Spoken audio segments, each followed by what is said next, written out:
Mazi woke up, panting like he just dodged the fiery dragon. He scanned the room, searching for any sign of Ikenna, Nnamdi or Adeze, wondering if they had somehow slipped inside despite the locked door. But of course, they hadn't. He looked out the window into the thick darkness, seeing neither person nor car. The clock struck midnight, and with a weary sigh, he got up, turned off the lights, and yielded to the solitude of his bed. Halfway into sleep, a rap reverberated through the room. Mazi Bekwe froze. Who could be knocking at such an ungodly hour? Then, suddenly, the knock stopped. Nna, it is me, Adeze. A female voice called out from outside. Mazi's eyes flew wide open at the last word. He rushed to the front door, unbolting the lock in an instant. There she stood in all her glory, Adeze, his last and only daughter, at the doorpost with her luggage. Beyond the resemblance in facial features, she carried the same familiar air as Uri.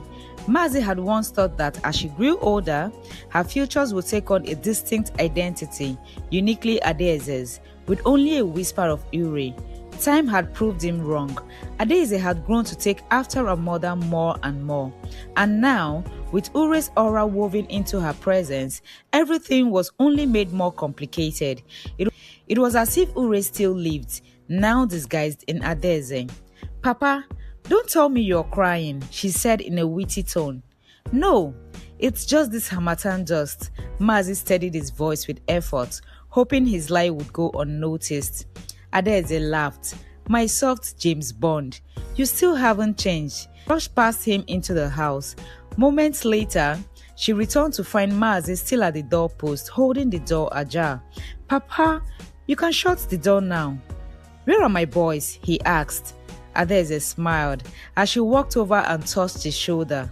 Papa, please shut the door. It is late. But where are they? He insisted. If you shut the door, maybe I'll tell you. Mazi obeyed, and soon they were in his room, deep in conversation. So Ikenna, Nnamdi would rather journey to Obodo Oyibo rather than return to their father's house? Is this what ambition has done to you? This is the third time they have forsaken their mother's memorial, Mazi thundered, his voice quivering with restrained fury. One would think news like this would fill the air with celebration. Every sensible parent yearned for their children to be settled abroad, in America. It was like a key to the future, a promise of prosperity for the entire family. But not Mazi. His vision of prosperity was cut from a different cloth, and the lure of America's promises held no sway over him. He was an ardent believer in building home from home.